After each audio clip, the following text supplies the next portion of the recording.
Hello guys, പത്രമാറ്റിൻ്റെ ഇന്നത്തെ episode റിവ്യൂയിലേക്ക് സ്വാഗതം. ഈ റിവ്യൂ ഇഷ്ടപ്പെടുകയാണെങ്കിൽ ഒന്ന് ലൈക്ക് ചെയ്ത് സബ്സ്ക്രൈബ് ചെയ്ത് സപ്പോർട്ട് ചെയ്യണേ. അങ്ങനെ ജയനും അജയനും കാര്യങ്ങളെല്ലാം അറിഞ്ഞു കഴിഞ്ഞപ്പോൾ അവർ പറയുന്നുണ്ട്, ചന്തുമോളിനി നിങ്ങളുടെ മകളായിട്ട് വളർന്നാൽ മതി, അതുകൊണ്ട് നല്ല ശീലങ്ങളൊക്കെ അവളെ പറഞ്ഞു പഠിപ്പിക്കണം കേട്ടോ എന്നൊക്കെ പറയും. അപ്പം ആദർശ് പറയും, അതെല്ലാം ഞാൻ ഇവളെ ഏൽപ്പിച്ചിരിക്കുകയാണെന്ന്.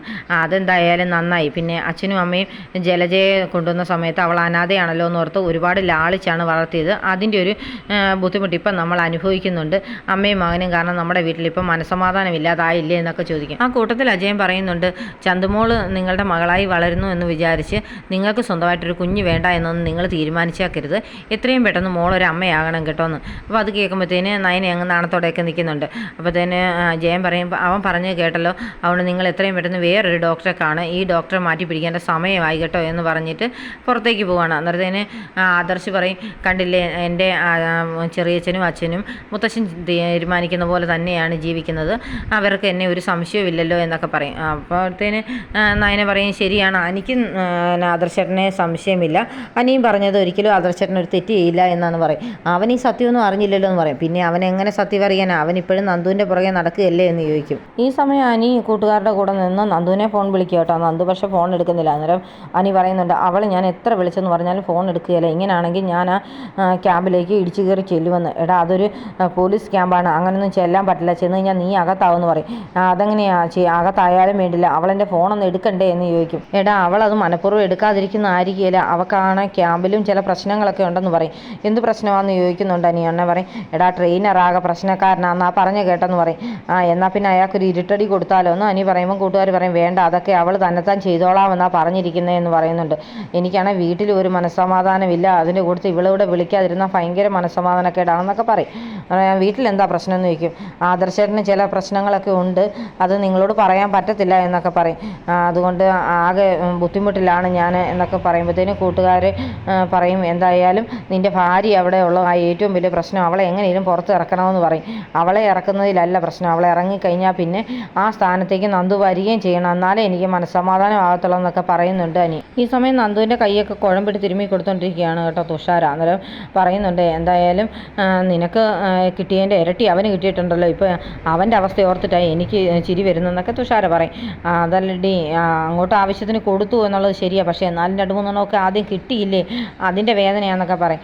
എന്തായാലും ഈ കാര്യത്തിൽ ഒരു തീരുമാനമായിട്ടുണ്ട്, അയാൾ എന്തായാലും തീരുമാനിച്ച് കാണും അയാളെ തല്ലിയത് നീ തന്നെയാണെന്ന്, അതുകൊണ്ട് അതിൻ്റെ പ്രതികാരമായിട്ട് എന്തെങ്കിലും പരിപാടി വരാതിരുന്നാൽ മതിയാന്നൊക്കെ പറയും. എന്തായാലും പോകണമെങ്കിൽ ഇവിടുന്ന് അങ്ങ് പുറത്തിറങ്ങണം, പക്ഷേ പോവുകയാണെങ്കിൽ ഈ കഴിഞ്ഞ ദിവസം കൊടുത്തതിൻ്റെ ബാക്കി ഞാൻ കൊടുത്തിട്ടേ പോകത്തുള്ളൂ എന്ന് നന്ദു പറയുന്നുണ്ട്. നിൻ്റെ ചേച്ചിമാരെ കെട്ടിച്ചിരിക്കുന്ന അനന്തപുരി തറവാട്ടിലേക്കല്ലേ, അപ്പോൾ അവിടെ നിന്ന് പറഞ്ഞു കഴിഞ്ഞാൽ പിന്നെ ഈ ട്രെയിനറുടെ കാര്യത്തിൽ എന്തെങ്കിലും തീരുമാനം ഉണ്ടാകില്ലേ എന്നൊക്കെ തുഷാർ ചോദിക്കുന്നുണ്ട്. അപ്പം നന്ദു പറയും, വേണ്ട, എനിക്ക് വേറെ ആരെയും ബുദ്ധിമുട്ടിക്കുന്നതിനോട് താല്പര്യമില്ല, ഇത് ഞാൻ തന്നെ കൈകാര്യം ചെയ്യാനുള്ള കേസേ ഉള്ളൂ, അയാൾക്കുള്ള പണി ഞാൻ തന്നെ കൊടുത്തോളാം എന്നും പറയും. പിന്നീട് കാണിക്കുന്നത് ദേവയാനി ചന്തുമൂക്ക് ആഹാരമൊക്കെ വാരി കൊടുക്കുന്നതാണ്. അപ്പോൾ ആദർശം നയനയും അവിടെ ചുറ്റിയിരിപ്പുണ്ട്.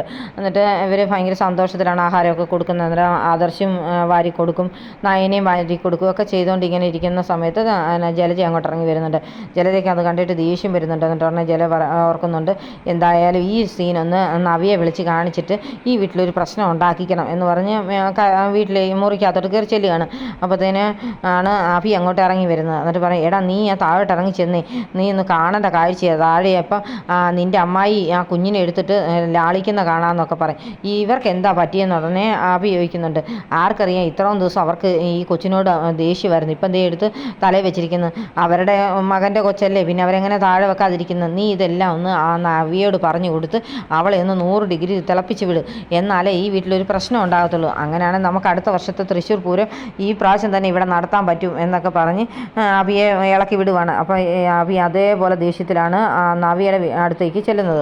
നവിയെ കുഞ്ഞിനെ കളിപ്പിച്ച് ഇങ്ങനെ ഇരിക്കുമ്പോഴാണ് അഭി അങ്ങോട്ട് കയറി ചെല്ലുന്നത്. എന്നിട്ട് അഭി ചോദിക്കുന്നുണ്ട്, നീ ഇവിടെ കുഞ്ഞിനെയും കളിപ്പിച്ചിരുന്നു, നിൻ്റെ കുഞ്ഞിനെ ഇവിടെ ആർക്കും വേണ്ട, നീ താഴോട്ട് ഇറങ്ങി ചെന്ന് നോക്ക്, അമ്മായി ആ കുഞ്ഞിനെ എടുത്ത് താലോലിച്ചുകൊണ്ടിരിക്കുന്നത്, വല്ലവരുടെയും കുഞ്ഞിന് കിട്ടുന്ന സ്ഥാനം പോലും നിൻ്റെ കുഞ്ഞിന് കിട്ടുന്നില്ല, നീ അത് ചോദ്യം ചെയ്യണ്ടേ എന്നൊക്കെ ചോദിക്കുമ്പോഴത്തേന് നവി അങ്ങ് ചോദിക്കും, അതിനിപ്പോൾ ഞാൻ എന്താ ചെയ്യണ്ടേ, അമ്മായി ഇത്ര പെട്ടെന്ന് മാറുമെന്ന് ഞാൻ വിചാരിച്ചില്ലല്ലോ എന്ന്, നീ ഇവിടെ ഇത് വിചാരിക്കാതിരുന്നു, നമ്മുടെ കുഞ്ഞിനെ ഇവിടെ ആർക്കും വേണ്ട, വെറും പുറമ്പോക്കായിട്ടാണ് കാണുന്നത് എന്നൊക്കെ പറഞ്ഞ് ദേഷ്യം പിടിപ്പിക്കുന്നുണ്ടേ.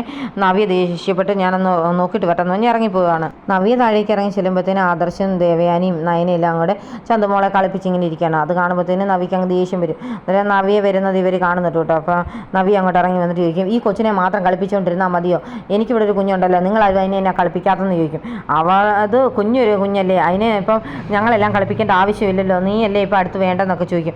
എന്നാലും വലിഞ്ഞു കയറി വന്ന് ഈ കുഞ്ഞിന് കൊടുക്കുന്ന സ്ഥാനം പോലും എൻ്റെ കുഞ്ഞിന് കിട്ടുന്നില്ലല്ലോ, എനിക്ക് ഈ വീട്ടിൽ ഇപ്പം നിൽക്കണമെന്ന് പോലുമില്ല, എനിക്കിപ്പം വീട്ടിൽ പോയാൽ മതിയെന്നേ ഉള്ളൂ എന്നൊക്കെ പറയുമ്പോഴത്തേന് നയനെ പറയുന്നുണ്ട്, എന്താ ചേച്ചി ഇങ്ങനെയൊക്കെ പറയുന്നത്, ഇങ്ങനെയൊന്നും പറയരുതെന്നൊക്കെ പറയും. നീ ഇങ്ങനെ അങ്ങ് പറഞ്ഞുകൊണ്ടിരുന്നു, നിനക്കിപ്പം ഈ വീട്ടിൽ ഒരു സ്ഥാനവുമില്ല. ഇവളുടെ ഒരു അമ്മയുണ്ടല്ലോ കോമാ സ്റ്റേജിൽ കിടക്കുന്നത്, അവളെങ്ങാനും ശരിയായിട്ട് അങ്ങനെ എഴുന്നേറ്റ് വന്നു കഴിഞ്ഞാൽ പിന്നെ നിൻ്റെ സ്ഥാനമല്ലേ പോകുന്നത്, നീ പിന്നെ ഈ വീടിന് പുറത്താകില്ലേ എന്നൊക്കെ ചോദിക്കുമ്പോഴത്തേന് ദേവയാനി പറയും, അങ്ങനെയൊന്നും നീ ചിന്തിക്കണ്ട എന്ന് പറയും. അപ്പോഴത്തേന് ആദർശം പറയുന്നുണ്ട്, നീ ഞങ്ങളുടെ കാര്യങ്ങൾ തിരക്കാതെ നീ നിൻ്റെ ഭർത്താവിനെ സ്നേഹിച്ച് അവനെ നല്ലൊരു ഭർത്താവും അച്ഛനും ഒക്കെ ആക്കാൻ നോക്കാൻ പറയും.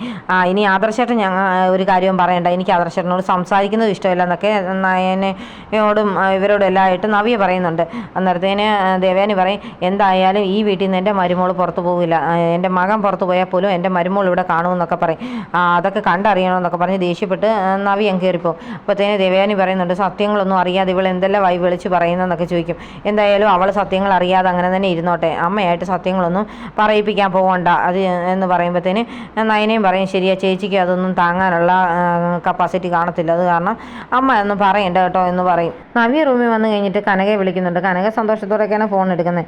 അപ്പോൾ നവ്യ പറയും, അമ്മ ഞാൻ കുറച്ച് ദിവസം അവിടെ വന്ന് നിന്നാലോ എന്ന് വിചാരിക്കുക എന്ന് പറയും. അതെന്താ മോളെ നീ അങ്ങനെയൊക്കെ പറഞ്ഞെന്ന് ചോദിക്കും.